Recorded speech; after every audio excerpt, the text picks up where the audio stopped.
1970 Kaiser. It's got a white tractor engine in it, made by White Tractor Company. It's a real good truck. I got 12,000 miles on it in the resort now. For me, and once I started hauling, they didn't want them other guys no more, so they out of it. Well, it takes a powerful truck to get all that water up here. Oh yeah, he can handle a lot more, but it's actually a 2.5 ton truck. It's hauling 5 ton of water, but the Army rates their stuff a lot lighter than what it can really do. What do you name it, Rambo? Did you ever see the movie First Blood? Yeah. Remember when he went across that bridge with that deuce map and hit them cop cars, thing went flying down through there? That was the first Rambo I had. This was a Vietnam era truck. So you still have the original colors and everything? Yeah, that's the way I got it. I did a little spraying on some rust spots, but this is the original cab and everything. 92. They put the date on it and they tell you all about it. Wow. It tells you what you can haul, what it weighs, and how long it is, and how tall it is. This has got the winterized cab on it. It don't have the camera stop. It's been redone. It's got all the latest equipment on it. It has silicone brake fluid in it, of all things. This is radio. Wow. Most of them see our dual. Yeah, 920 dual. This is got a really big engine for the size. The next size up is the 5 ton, and they got the same engine in the 5 ton as they do in this one. So this one's got like way more power than it really needs. There's 465 cubic inch engine. Wow. It's got a turbo starter on it. It's also has an aftercooler, which is something you won't find on anything. See, it's called a 465 cubic inch aftercooled turbocharged multi-fuel diesel. It'll burn gasoline and diesel and all that stuff. So they made it so it would keep it cool enough if they had to burn gasoline in it. If you're in the war and you get to a fuel depot and they don't have enough diesel fuel, you can put some gasoline and keep going. Tractors, you know, they have the white 4-wheel drive 4 150s and 2 150s. It's got an air shifter here. You flip this lever here, and it automatically shifts it into a 6-wheel drive, and when you pop it back out again. This goes into 6-wheel drive? Yeah. Oh yeah, I guess you have a drive. Wow. Yeah, it drives with all 6, and it spins all 6. Most 4-wheel drives will only spin 1 on each axle, unless you got positive traction, and this does. It's got, this locks right in, and yeah, there's another drive line going right there, see? Okay. Yeah. Well, but most of them, they stay in 6-wheel drive all the time, but this one here, this is a newer model, they got the switch on it. It's like all-wheel drive. Yep, and it's all-wheel drive. Otherwise, it's all 4 of them back there. But if I put that in gear and start pulling, every single tire on here will spin. Oh boy, you could go up a mountain. Yeah, it does. It goes pretty much anywhere I want to go. I put a load of water on it and hook onto a tree like that over there, I just rip it right out of the ground.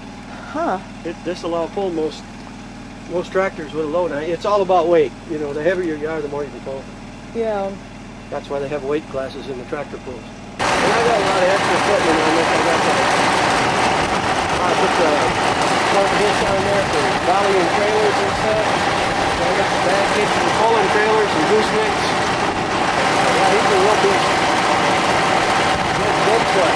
Real big. I couldn't believe it how it coming up the driveway. I think they were that because they didn't know what was going on. Let's see the batteries that are in that thing. Wow. The size of everything. There's 2 of them. They're both 12 volts, but they're real big, and they're running in series, so it's 24-volt system. 2 hitches.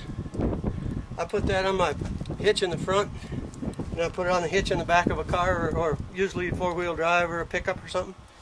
And then I can just push them and hold them wherever I want to go and bring them down off a mountain or whatever if they're not running. Because the wreckers won't come out here. I can see why. And they built that house right down there. They got the electric company's truck stuck. It had like tandems on it and had this big digger on it. Uh-huh. And it was front-wheel drive also. And they went to back in to set a pole, and they went in the ditch. And when they did, they sunk all the way down The edge of the driveway was even with the top of his duals in the back. And he was stuck like big time.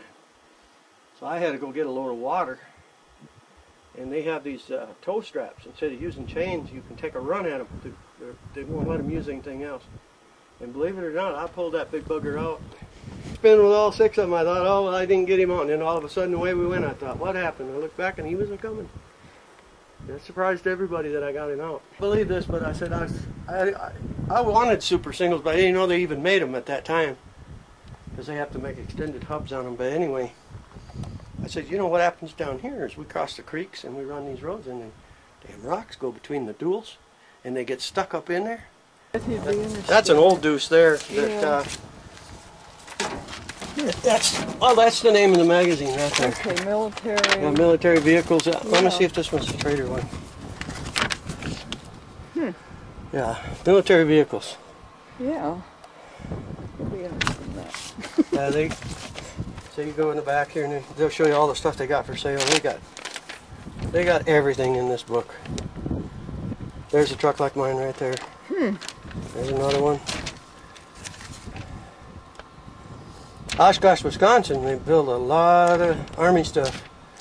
And that's kind of where I'm from. See, these guys are advertising, canvassing, you know, all the trucks they've got for sale. There, look at them. Wow. There's one just like mine, only, see, they have the duals on them. You very seldom see a super single. They're pretty rare. You can buy the paint for them, and you can buy the lettering, and there's records. These guys here, they make dump trucks out of them. Yeah. But they want $11,000 for that truck, see.